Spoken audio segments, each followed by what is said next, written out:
Hai, jumpa lagi dengan saya, Edu.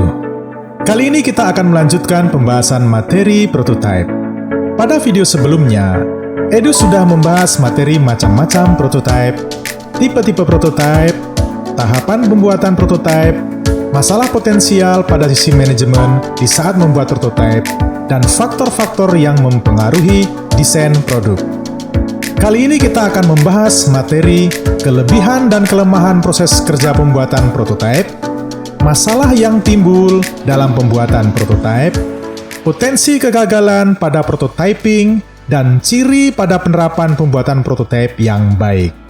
So, tetap simak channel Edutainment 5 supaya tidak ketinggalan pembahasan materi-materi pada video yang saling berkaitan dan bersambung. Oke, kita mulai ya. Dalam proses kerja pembuatan prototipe produk, terdapat kelebihan dan kelemahan. Kelebihan dalam proses kerja pembuatan prototipe diantaranya adalah sebagai berikut. Yang pertama, adanya komunikasi yang baik antara pengembang dengan pelanggan. Yang kedua, pengembang dapat bekerja lebih baik dalam menentukan kebutuhan pelanggan. Ketiga, pelanggan berperan aktif dalam pengembangan sistem. Keempat, lebih menghemat waktu dalam pengembangan sistem. Dan yang kelima, penerapan menjadi lebih mudah karena pemakai mengetahui apa yang diharapkannya. Sedangkan untuk kelemahan dalam proses kerja pembuatan prototipe adalah sebagai berikut. Yang pertama, terkadang pelanggan tidak melihat atau menyadari bahwa perangkat lunak yang ada belum tentu mencantumkan kualitas perangkat lunak secara keseluruhan, dan juga belum memikirkan kemampuan pemeliharaan untuk jangka panjang.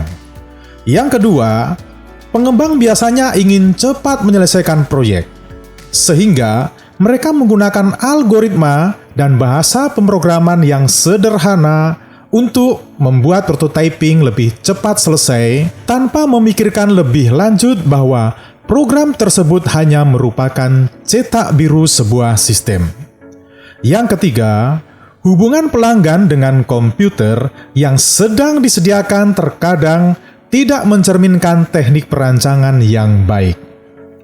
Selain kelebihan dan kelemahan dalam proses kerja pembuatan prototipe produk, terdapat juga masalah yang timbul dalam pembuatan prototipe. Masalah-masalah yang timbul diantaranya adalah sebagai berikut. Yang pertama, dalam membuat prototipe, banyak hal yang diabaikan seperti efisiensi, kualitas, kemudahan dipelihara atau dikembangkan, dan kecocokan dengan lingkungan yang sebenarnya. Jika klien merasa cocok dengan prototipe yang disajikan dan berkeras terhadap produk tersebut, maka pengembang harus bekerja keras untuk mewujudkan produk tersebut menjadi lebih baik, sesuai kualitas yang seharusnya. Yang kedua, pengembang biasanya melakukan kompromi dalam beberapa hal, karena harus membuat prototipe dalam waktu yang singkat. Barangkali dikarenakan sistem operasi yang tidak sesuai, bahasa pemrograman yang berbeda, atau algoritma yang lebih sederhana. Agar model ini bisa berjalan dengan baik, perlu disepakati bersama oleh klien dan pengembang bahwa prototipe yang dibangun merupakan alat untuk mendefinisikan kebutuhan software. Dalam membuat prototipe, tidak selamanya akan berhasil, tetapi terdapat potensi kegagalan pada prototyping. Di antaranya adalah sebagai berikut. Yang pertama, terburu-buru dalam membuat prototipe dapat menyebabkan pengembang mengambil jalan pintas dalam mendefinisikan masalah, membuat evaluasi alternatif dan dokumentasi.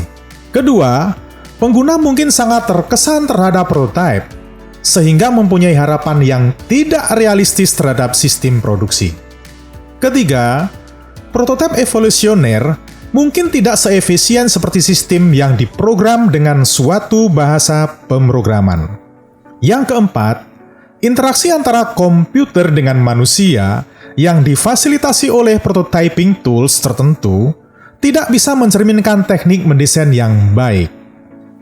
Selain terdapat masalah dan kegagalan dalam membuat prototipe, Prototyping dapat bekerja dengan baik pada penerapan-penerapan yang mempunyai ciri sebagai berikut. Yang pertama, resiko tinggi, yaitu untuk masalah-masalah yang tidak terstruktur dengan baik. Ada perubahan yang besar dari waktu ke waktu, dan adanya persyaratan data yang tidak menentu. Kedua, interaksi pemakai penting. Sistem harus menyediakan dialog online antara pelanggan dan komputer. Ketiga, perlunya penyelesaian yang cepat. Keempat, perilaku pemakai yang sulit ditebak. Yang kelima, sistem yang inovatif. Sistem tersebut membutuhkan cara penyelesaian masalah dan penggunaan perangkat keras yang mutakhir.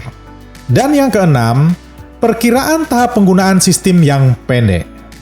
Oke, sampai di sini dulu materi prototipe kali ini.